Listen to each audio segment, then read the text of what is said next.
Hi, it's Yash. Semen retention is difficult. Here's why. Right. First thing, we got to understand, I've said it, the sexual instinct is the second most powerful instinct or program that this human being has, next to self-preservation. Because it's like this planet wouldn't be populated. We wouldn't have a chance to experience life on this level if there weren't any humans. So God or the universe or the master, divine computer programmers have to put this sexual instinct and make it really strong. It's in our biology. And the problem is, that's fine, okay? That's fine. It's fine.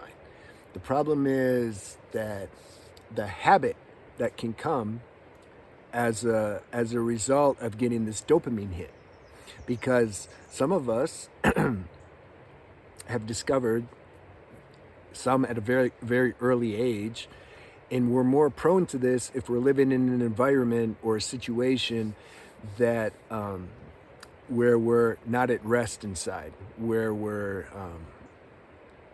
there's a dis-ease. Okay, so then we find out, we're like, whoa, I can watch certain movies, I can look on the internet nowadays, I can see certain pictures, I can do certain things, I can go to massage parlors, I can chase women, and I feel I get a good dopamine hit.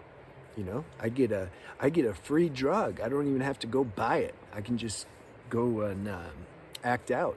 There's mosquitoes out right now, and so I'm gonna do the best I can to not let that bother me.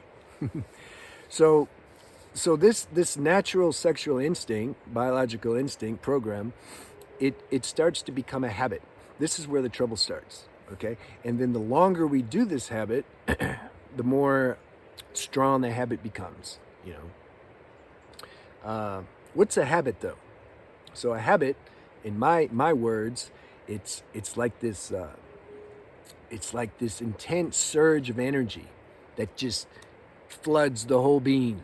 It gets in our blood and in our mind and emotions and everything, and it starts to, and it wants, and it gets in the mind, and then it creates this desire and this thought backed with all this feeling and emotion to go do a certain thing to get the reward, so that we don't feel what we're feeling now. Even if we're not feeling bad, still, once the habit is ingrained, we want to feed the habit. It just, all of a sudden, this energy will come, this surge will come, and that will create restlessness until we feed the habit, until we go do whatever it is that we're addicted to or that's habitual for us. That's my definition of habit. So how to overcome the habit? This is the most important thing, right? Like, how do we overcome the habit? People that have bad habits or addictions, they're restless people generally. They're not. Now they can play the role or wear the face when they go out, like they're cool, everything's cool. But if you had a camera on them or inside their mind, even better, 24 hours a day, and it could print out all the data and thoughts and emotional experience that they're having, we'd see that they're not too stable. They're not too content, and there's no serenity, because habits are, it's like we're in prison on some level. Now there's some habits worse than others, of course, and also, disclaimer, we're human beings, and it's not about getting so squeaky clean that there's no we don't have any vices at all anymore, and it's not about that. It's about reaching some semblance of balance. Okay, for me, the whole lust and edging thing, though, became something that was very restless provoking, and if you have health issues on top of that, that how bad you suffer is contingent almost directly upon how much inner restlessness you have, then you're going to want to be free of these habits. On some level, you're lucky. You see, you're lucky because the motivation there is there to transcend the habits. And then you get even more than that. You see, when you transcend habits, you become more balanced. And then if you have a spiritual practice, it is much more efficient and effective when we're already balanced. Then when we contemplate who we are beyond this body-mind, we're able to ask that question and not use our mind to answer it. We switch the mind off, and then we feel like, who am I? And then we realize, whoa, we're not this body. There's actually a sense of nice, spacious presence here, or consciousness. And then that becomes your spiritual practice. And then you know who you are beyond this human construct. And then you get a lot more benefits than just practicing semen retention or being free of a habit. Then your fear of death goes away. You experience an inner serenity that people with too many habits you can't experience. Why? Because there's too much restlessness. The restlessness covers up this inner serenity that's always there. It's always here, but we're not aware of it because we're being pulled in so many directions via these habitual tendencies that operate through our mind. So how to overcome these habits? I asked that a couple minutes ago and I didn't answer it, but I'm going to answer it now. I'm going to try to. We have to reduce restlessness. Habits function more. The terrain that a habit loves, the terrain that's most conducive for habits, is when we're living a lifestyle of restlessness. Well, what does that mean? It means what we're doing in life is creating a lot of restlessness. The more restlessness we have, the more that these habits are going to show themselves, and then we're going to feel this compulsive urge to go act on them. This compulsive urge makes us to where we're not free. We're not relaxed. We don't feel balanced because we get this obsessive compulsive, thinking and habitual tendencies that keep pulling us out of our center. Go do this. Look at this girl. Look at Instagram. Whatever. So ways that my previous self the way I was creating restlessness for myself, which made it very hard to stop habits, are the following. Like if I'm living with people where, I don't even have to say it. Like, when you're living with people, if you guys aren't really tuned, that can create a lot of stress. Stress is restlessness. If I'm living in like LA downtown, like I did for 10 years, or Hollywood, and I'm taking the bus and the subway, and there's just all this madness, and there's fights, and there's people just talking crazy and drinking, and people are unhappy, and then you see billboards everywhere that are just promoting sex and just the whole thing, and traffic and road rage and etc. That can create some restlessness. Now, is it impossible to be content and serene if you're living in a city? Are you just a victim? Are you say, well, I'm just condemned to being unhappy because I live in a place like this? No. To thy own self be true. You see, you have to do introspection and see, like, is this a situation that the universe wants me in right now? If it is, God will give you the strength to do that. This is why an honest self-analysis and inventory of one's own individual life is very important, because it's not all the same. Everybody's not the same. I'm just giving you examples of my situation, based on my health karma with my nervous system disorder and all the habits that I had. I needed to get out of there, and I felt much better when I did. You see where I'm at now. This is a nice place. See, this isn't, there's a big difference in vibration between here and the city. Although, if I had some authentic reason to be in a big city, to take care of something, then the universe, it's no problem. I can be there also. That's the whole thing. There has to be a reason, a real purpose for being there. You see, I would put myself in situations. I actually, that's the thing. When we're in stress and when we're living a restless lifestyle, we attract that. We want more of that because we're addicted to the excitement and the dopamine that comes from that. So I would put myself in those situations. I would go, like if I was in Thailand or go to the red light district, etc. It was because to I wanted to feed off that excitement and all that sense stimulation and dopamine, hits. So one has to really, are you done with that yet? So you have to discern. Are you in a situation because the universe has you there and it's authentic, or are you there to try to steal some excitement and, um, you know, cheap temporary euphoria that just makes you more restless, all the while complaining that and saying you want to be free of your habits. See, the two don't match. We have to take control of our life, and that helps. I mean, that is easier when we hit bottom. If we don't hit bottom, then you really need some wisdom, and you can get that by listening to certain inspiring videos, reading books, being around good company, which can activate these higher spiritual, more wise tendencies and knowledge in you, so that then you can actually start to do that instead of being a slave to your lower self. This is the whole play in life. This is the the game of transcendence. You got to have a lower, more debaucherous nature, and then you got to have a higher, more spiritual, evolved nature. And then the two, it's like we're in the middle somewhere. Lower nature's trying to pull us down. The consciousness is trying to bring it into that, and then the higher nature's like, oh, come up here. It's so much better. And so this has to play out for a while. So I mentioned about the company, the people I spend time around with.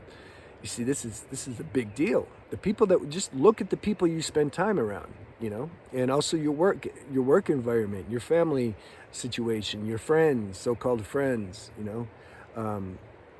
is this auspicious for you? Are you getting fed some light, some knowledge, some wisdom, some energy when you're with them? You see? Or is it bringing you to a lower level and making you are they just reinforcing these habitual negative patterns that you're trying to be free of? But then maybe you're too attached or weak to get out of the relationship because you're worried about how they're going to feel. And I'm like, life is really short. Do you really want to spend your life worrying about how they're going to feel, and then you never transcend anything? Because I promise you, when this body dies, you're not going to die, and you're going to know that when this body dies, and you're automatically going to reflect on your whole life and look and say, did I waste my time, or did I use my time wisely? And this will be probably the most important analysis that you ever do. So if you know that now, I hope you do, then you'll use your time wisely. Use it good, especially if you're older. I'm going to make a video on don't grow old and stay ignorant or something like that, because that's too bad. I see older people walking around. I can just see that they haven't transcended anything. They have the same habits and tendencies that a teenager has, or even worse, because they got decades now of energizing it, and something inside just feels in them. Something is like they feel like they wasted their life, and they don't know what to do. So then they drink, or they go to bars, or they get high, or they just live in an oblivion while they're waiting to die, basically. Let me just numb myself out until I die. Well, why not get back on track now while you're still alive? You see, if you're still breathing, you got time to change and do something. Yeah. So when I decrease the restlessness in my life as best as I can, also through diet. If you eat a lot of heavy, hard to digest, processed foods or meats, etc., this is going to create more restlessness for the nervous system, because the nervous system has to use a lot of energy to digest this food. I'm going to make a video too on diet and semen retention. So you got the diet and company, your environment, Also your work. Are you in a situation where you're there, you're working because you're making a lot of money? Something inside knows you should give this up, but something also, you're addicted to the money, you can't do it. Or you're with your girlfriend or wife, and they don't want you to give it up either because they want the money, and so you're like, okay, and you sacrifice your deeper knowingness. You have this inner compromise because you want to satisfy or please somebody else. These are big things, you know. A lot of people, they cave in to the pressure of what other people think, and it's too bad, you know. Spending time in nature can be really relaxing. It can also can also create a lot of restlessness if you're used to thinking in your busy mind all the time, and then you come out to nature. It's like these tendencies and habits aren't getting fueled. Like nature's telling you to chill, and so the habit is to, you don't want to chill. You want to be on the internet. You want to be, you know, checking your stock or figuring something out and how to get bigger and expand. And so then you come out here and it's like, this is uncomfortable as hell. So these are all growing stages we got to go through. But for one who really wants and ready to be calm and more relaxed, nature will support that. And the beach also, that's my favorite. I want to go to the beach. I'm just stuck doing this dentist stuff, and I can't go yet, but I plan on it. I haven't been in a few years because this whole COVID, and they locked the whole world down. That's another funny thing. Like, God turned this whole world into an ashram. Did you realize that? For like a year. He used this COVID to just lock everything down. And that was, some people really benefited from that. Those who were already wanting things to calm down, and this just made it more easy. They manifested on an external level what internally they were trying to do anyway. Those who were just go, achieve, they had a hard time, you know, and a lot of them killed themselves, or they just got sick. You know that some people, their bodies are so sick and they don't even know it, because they're so projected outside themselves that they don't even, they're not one with how their body's feeling. So their body and their consciousness hasn't even caught up to each other yet. So then if they're like, during that lockdown, if they were forced to just chill for a little bit, they ended up getting really sick, you know, or realized they had cancer or whatever, and then they died. Especially the Western world, it's just so fast paced. Everybody's just next. What's next? They look like a bunch of robots running around, you know, not doing anything. So jump out of that if you can, you know. Most can't. They're just collateral damage. But those who are watching these videos, I have a feeling that you're somehow being primed for this, and therefore you're manifesting these videos. That's how it works. So at the same time, I've said this before, you got to give yourself space. When you're trying to transform, it's not a one and you're done type thing. You don't just, you know, transform. Go from being plagued with a bunch of habits to the next day, totally free and serene. It's an evolutionary process. And so you got to give space for failure and for relapse and mistakes. Now the mind is very clever.